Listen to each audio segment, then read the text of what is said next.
Hello, I am Jamie from Stonemaier Games, and today I'm joined by special guest Jeff. I'll let Jeff introduce himself in a second, but as you may have seen on this channel, I've been doing some conversations with Stonemaier ambassadors, where instead of me doing a top 10 list, we do a total of top 10, where I do 5 and a guest does 5 on a topic that they're passionate about. So Jeff, why don't you let people know who you are and why you chose dice placement as your choice for a top 5 list?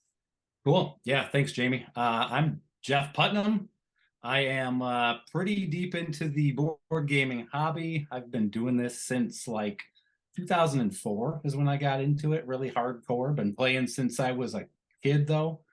And dice placement for me, I think it's my favorite mechanism just because the variability that of choices you get that dice can provide you, right? Roll those dice, see what numbers you get, make the best out of it. That's just really enticing to me. So it's kind of why it stands out for me. And how would you define it for this video? People are thinking any game that has dice in it, dice only as workers. Yeah, what's your definition of dice placement for your list?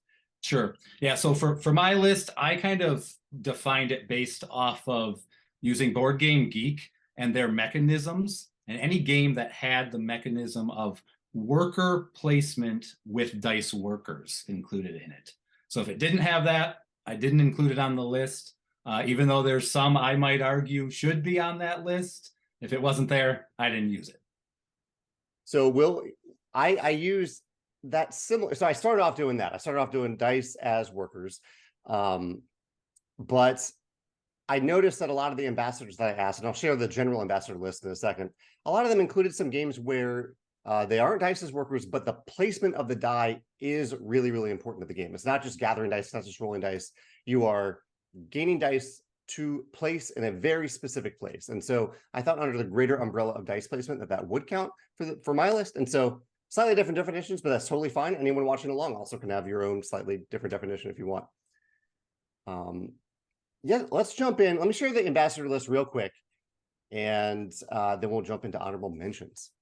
So I asked ambassadors what their favorite dice placement games are, and the games that came out more than once were Alien Frontiers, Castles of Burgundy, Circadians First Light, Claustrophobia 1643, Coimbra, Euphoria, Fantastic Factories, Kingsburg, Teotihuacan, Troyes, I always forget the actual pronunciation for that one, Voyages of Marco Polo, and Wayfarers of the South Tigris. So Jeff, what are a few, and I'm going to type, I don't know your list today, so I'm going to type a little bit while we're talking here. What are your honorable mentions? And I'll type them out while you talk. Yeah, I think I've got a few that you mentioned there, but for honorable mentions, I'd be remiss if I did not mention Euphoria, of course. That is certainly one I very much enjoy. But one that I don't think gets enough love is Merchants of the Dark Road. I think that is an awesome dice placement game. Maybe not the central mechanism to that game because there's a lot going on, but I do like that. And then I'd add Castles of Burgundy as well, Rajas of the Ganges, Taverns of Tiefenthal, and yeah, those would be my honorable mentions. We catch up here on that. What was after Rajas? Was that Taverns of Tiefenthal, or however you say that one. So Rajas of the Ganges, I love that game, but I was trying to think if you actually place dice in, and correct me if I'm wrong, my recollection of the game, it's been a little while, but I remember spending dice as resources in the game, but that what I'm actually placing on the board are worker meeples. But I could be misremembering that. No, that's correct. Okay. Yeah, the places have a cost of a dice value, and you're right. You put the worker on the spot. Okay, but that mechanism was included, so that's true. That's fair. For my honorable mentions, I also mentioned Euphoria. I don't put Stonemaier games on my top list, but I love Euphoria. Obviously, I designed it, and it is a worker placement game with dice as the workers. The pips represent their knowledge.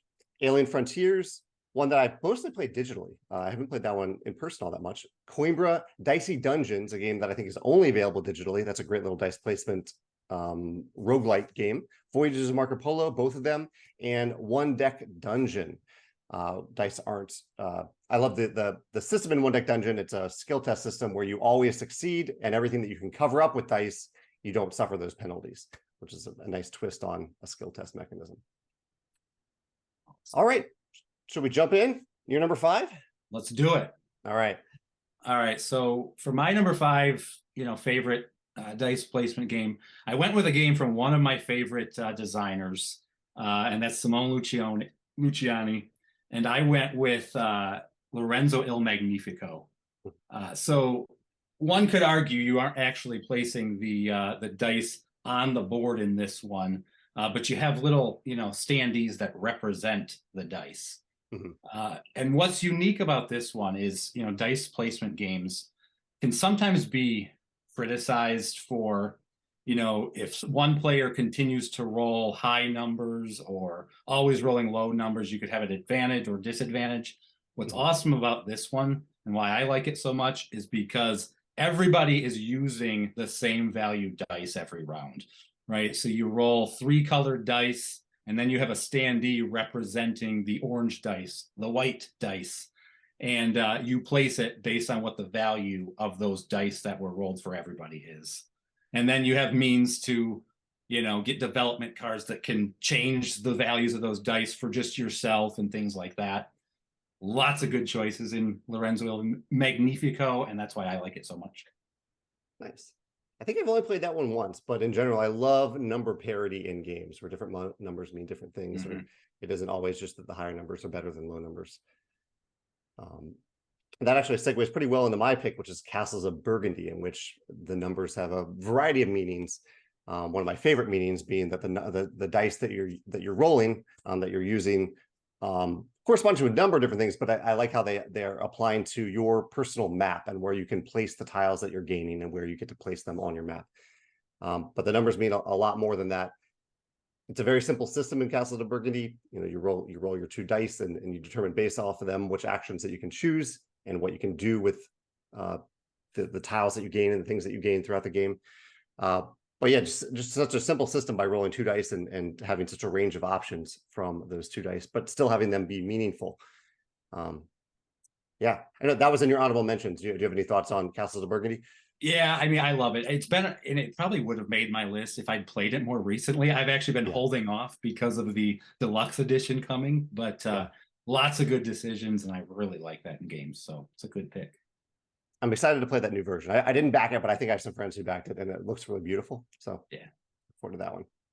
What's your number 4 favorite dice? All right, my number 4, I think it was mentioned as some favorites of some other ambassadors, but I'm going to try not to butcher this one, but that is Teotihuacan. An awesome game, actually, from one of my other favorite designers, Ticini. What's so cool about this one is, your dice represent, aging workers going around kind of a rondel on the board.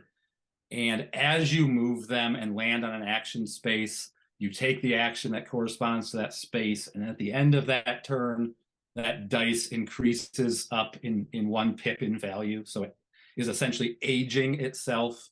And that continues on until that dice hits 6 value, and then that worker dies or passes on. It really leads up to some tough decisions as you're attempting to line up your dice with other die of yours and make sure their values are where you need them to be to get the resources you need. A lot going on in here, but I really, really, really like what this brings. So that's Teotihuacan. This is one that I can never pronounce correctly. But yeah, I love the meaning of the dice in this game as well, and that whole aging system feels really good. And the rondel of the game, there's a lot of options, a lot of different benefits that you can gain depending on the spot that you choose and the die that you choose to place there. Yeah. And it even has a neat mechanism. I like these games. There, a few games that use dice that have the aging mechanism. I like when something meaningful happens when that final aging out happens. And in this one, there's a fairly substantial benefit when that happens. Yeah. Yeah, that's a great pick. My number 4 is almost the opposite of that game. So this is where I ventured into non-worker placement category a little bit. Sagrada. Sagrada is a dice drafting game where the placement of the dice means a lot. Like, that is the game. not only which dice you choose, but exactly where you choose to place it in your little stained glass window here, following various rules of not placing dice next to dice of the same color or the same number, while still trying to meet the requirements on the card itself. Like I must place a red die here. It's just a fun little, it's probably the lightest game on this list that I'll mention today, but I like light games with dice sometimes, and this one flows so well. It's really satisfying to build your little stained glass window, and yeah. I know it didn't quite fit the description that you defined for the game, but do you enjoy Sagrada? Have you played that? Yeah, no, that's okay. And actually, Sagrada is one of the games I have not actually played yet. Oh, really? And I love like spatial puzzles and kind of setting up adjacencies and things like that. So I really need to check that one out. Yeah, it's a good one, and it tends to work for any type of gamer. I think it works for heavier gamers who just want something lighter to play sometimes, and it works for newer gamers who are getting into the hobby. Sagrada is a pretty has a lot of different utility. Sure. Yeah. What's your third favorite dice placement game? My number 3 is I think the newest game on my list. Okay. But I love all the games in this series, and when this series kind of diverted towards dice, I knew I was going to love it, and I was not wrong. And that is Wayfarers of the South Tigris. And what I really think is so cool about this one is the ability to kind of add permanent upgrades to your dice, right? Because so many of the worker placement spots you're trying to go to have symbol requirements on them. And when you start the game, most of your dice do not meet any of those requirements.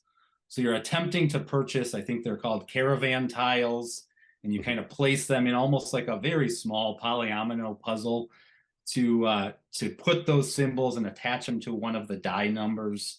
So as you roll a number, you're hoping you're rolling a dice that is attached to the symbols you need, that you can then go where you need to go to do a whole slew of things in this game, because there are a lot of branching paths, a lot of good stuff to like.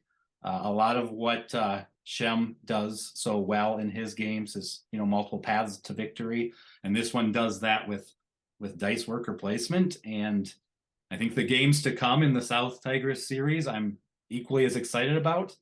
If I love them half as much as I do this one, I think I'm going to be happy. And this list will probably look different in another few years. So.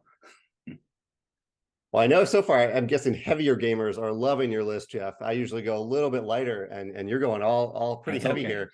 And I love this mechanism. It feels really good to make those workers more powerful. It's a mechanism I've seen recently in Darwin's Journey as well. It feels really good in that game, in both of those games, to make your workers more powerful for the rest of the game. So yeah, that's a great mechanism in Wayfarers. My number 3 is Kingsburg. I consider this kind of a modern classic dice as worker placement game, where there are, I guess, members of the royal court that you were appealing to as you are placing dice to gain resources from them. And they're numbered, there's one of each, and they're numbered 1 through 18, because you can place up to 3 dice. It might even go a little bit higher than that. But you're rolling a pool of dice. I think that's like 4 or 5 dice. Maybe you can get more during the game, and you're choosing on your turn to either place either kind of separate the dice and place them, like I place a 1 pip die on the 1 and gain a very basic resource, or I can place a bunch of them and add them together. I go all the way up to 18 or maybe beyond, and get a really powerful benefit. So I love that choice. Am I going to go for a really powerful benefit with a higher sum? Am I going to go with more smaller benefits? It is a game where rolling low does hurt you a little bit, but the game tries to mitigate it with some abilities, and there's a kind of a benefit that you get. I think you get to go first if you have the lowest die roll. There might be another benefit to that too. But it's a very streamlined worker placement game that feels really good, and I've enjoyed it quite a bit. Have you played Kingsburg? Or if you're going to talk about it later on your list, you don't have to talk about it now. But no, it's not on my list, but I have played it once, just recently, actually. I really did like that game. It's simple, but it's got that tight decision of, man, do I put all these dice together and get one really good action, or do I break them up and get several smaller actions? So I need to play that one more, but it's definitely a good pick. And I think the tension works really well in this game, because all players are rolling dice or rolling D6 dice. So at any given time, your other player, you can look around the table and see, okay, that player has a 1, this other player has a 1, this other player has a 1. So if I want that 1, I need to take it now. Whereas if I want to take the higher number, I could probably take that anytime, but I'm giving up on taking that 1 because another player is probably going to take it. Really good tension, really good worker placement level tension in the game. Yep. Yeah, it's Kingsburg at number 3. We're getting down to the top 2. What's your number 2 favorite dice placement All game? right, my number 2 is a game that whenever I see like underrated games, in my opinion, I think this is underrated. I don't think it's talked about enough, but some would argue it's rated, I think, in the top 100 on Board Game Geek. So it probably gets the love it deserves. But for me, that is Pulsar 2849. This one just combines so many things that I love about a game in it. So certainly you get that decision of, I rolled, or I've gotten this dice, which you get by drafting, which is what I think I really like about this one so much. And so, you draft your dice, and then similar to Castles of Burgundy, I would recommend this to someone that's a Castles of Burgundy fan and maybe wants a little bit of a step up in decision making and complexity. There are so many decisions of what to do with those 2 dice that you have on that turn. Lots and lots and lots of paths to victory. I call it point salad goodness. It's one of the reasons I like that, and I love that in games. But what's real unique is when you're drafting, right? It kind of eliminates that advantage of always having high numbers or disadvantage of low numbers, because the game sets what the median dice is, and then depending on what you draft, it kind of penalizes you if you draft high, rewards you if you draft low. So the combination of that and then kind of deciding what to do with those dice, so many good decisions, and I would play this anytime somebody wants to. So really recommend that if you haven't checked it out. Yeah, I'm glad you mentioned there are multiple games that have this dice drafting mechanism, but it really is a beautiful way to address number parity in a different way. Even if like a 6 is strictly better than a 1 in a dice drafting in a dice game, having it as a draft gives players the opportunity to grab those 6s if they want it earlier, or maybe to find ways to make those lower numbers more valuable for them so they can get those in the draft too. But the draft is a great addition to this game. Yeah. My number 2 is a game called Fantastic Factories. Have you played this one?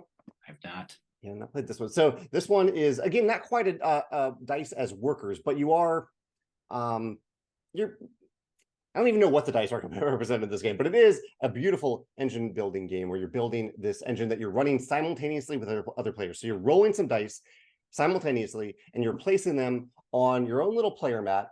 And the player mat has different definitions for what the dice do. They're gathering some different resources from you. And depending on the specific action, sometimes they want dice of the same number, and you get some extra benefits if you're using dice of the same number for those benefits. But you also have essentially private action spots on your cards where you can place the dice. And this is your engine. So you might have a card that says like place a number 5, a 5 value die, and you can gain 2 of this resource. And then you might have another card that says if you place 2 dice of the same value and you use 1 of that resource that you just gathered a second ago, you could turn that into points, or turn that into something that can move you towards more points later in the game, or can get you a temporary die that you can get. There's a huge variety of cards that turn into this kind of conveyor belt style engine that you're running, but it isn't automatic on any given turn, because you're still rolling these dice and using the dice to maximize that engine. But yeah, like if you have an engine that's based around specific numbers, you may not roll those numbers, so you need to work around them, and you always have this default use on your player mat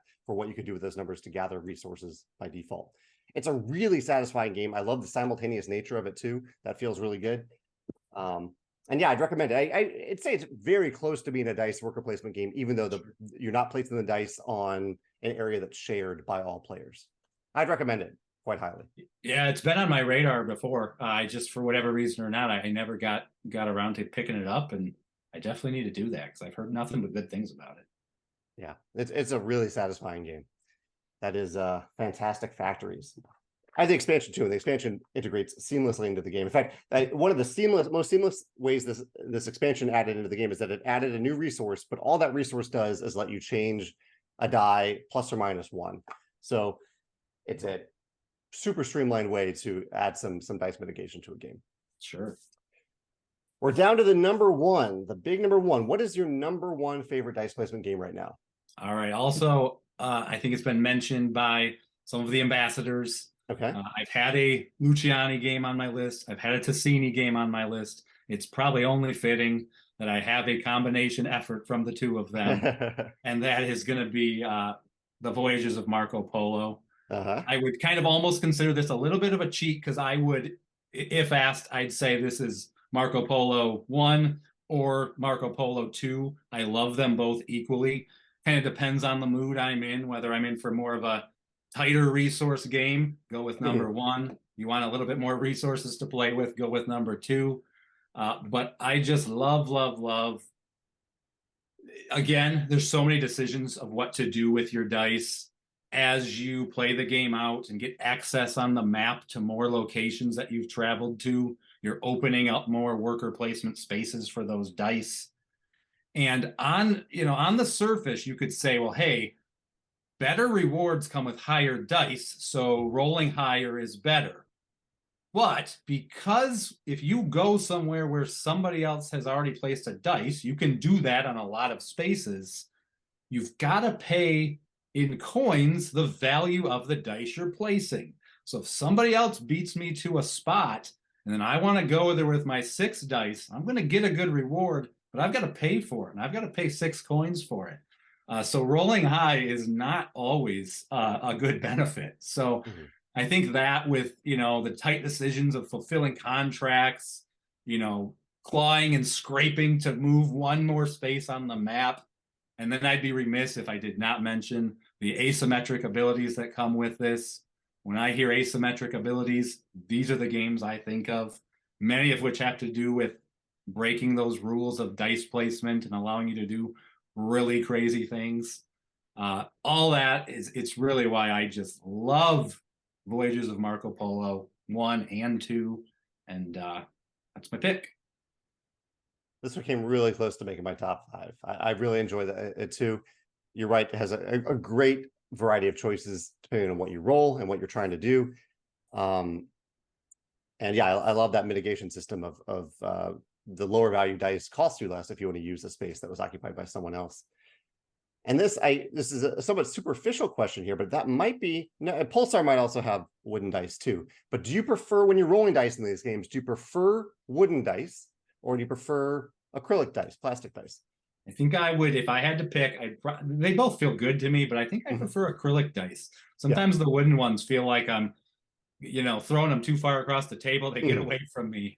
So I like the weight that sometimes the acrylic ones provide. Yeah, I think I do too. I know you're talking about with that weight. It is nice. That's a great pick. I think a lot of people are going to resonate with that pick at number 1, Voyages of Marco Polo. And yeah, I think it's fair game to put both of them at number 1, given that you like both of them. So my number 1 favorite is, again, that is solidly about dice placement, is not worker placement at all, and that is Role Player. Role Player is a game where you are kind of drafting dice. It's a short draft each round. You're not drafting multiple things. You're drafting just one die, and you're placing that die on a kind of character sheet that you're building throughout the game as you're trying to meet somewhat abstract puzzles as you build your character. But the theme ties to the idea of building like a role-playing game character so well that it feels like you are building a character throughout the game, even though you're really just matching colors and numbers and trying to get numbers to add up to certain amounts, trying to put colors in specific places. But it really is all about the placement. It's where you're choosing to place those dice based on those requirements to get more points. And also each place where you place the die, each row gives you a different ability when you place the die there. You can also get cards that give you abilities based on that moment when you place dice. And I'm going to combine my number 1 with, like you did, with another game too, but Role Player Adventures it is a different game, but it also uses dice placement for skill tests in a way that is really satisfying. And I love both of those games. I'm going to use Role Player specifically for this, but I think Role Player Adventures kind of applies to it because of the focus on dice placement during the skill tests. Have you played either of those games? No, clump those in with Sagrada. That's one of the ones that I just haven't gotten around to playing yet. So now I'm definitely going to have to check those out. It's a really, really satisfying puzzle. Yeah, even having it here on the table, I'm thinking I might bring it to game night tonight because I love playing role player. There we go. Yeah. Yeah. Any other thoughts on dice placement games? Anything that you want to see in the future? Any dice placement games coming out in the future that you're excited about? You mentioned the Castles of Burgundy new edition. Anything else that's on the horizon? Yeah, I mean, I think that's probably one of the ones I'm most excited for. I'm always, as probably evident by my list, I'm always looking forward to what Luciani's going to do next, and he often kind of likes to dabble, and Tassini dabbling with the dice placement, so I always have my eye on that. And I think my takeaway is, as I was going through that mechanism on Board Game Geek, is meant as much as it seems like there might be a lot of those games, I don't feel like there's enough of those games. I think there's still more to explore. And I did mention too the South, Tigris series. I think they're all going to be, dealing with dice in some form of dice placement. So I think Scholars of the South Tigris is the next one. Very excited for that. And really, anytime something says it has dice involved in some form or fashion, count me in. That's awesome. I love your enthusiasm for it. And dice they're a lot of fun to roll. And I hope that designers remember that. That's always my reminder about dice, that if you're going to put dice in the game, let people roll them throughout the game. Don't just have them as something that you're changing the pips on every now and then. Dice are meant to be rolled, in my opinion. But yeah, great list. It was fun to think about, fun to talk about it. And if anyone watching this in the future has any thoughts about your favorite dice placement games, or any thoughts on the games that we mentioned today, I'd love to hear your thoughts in the comments.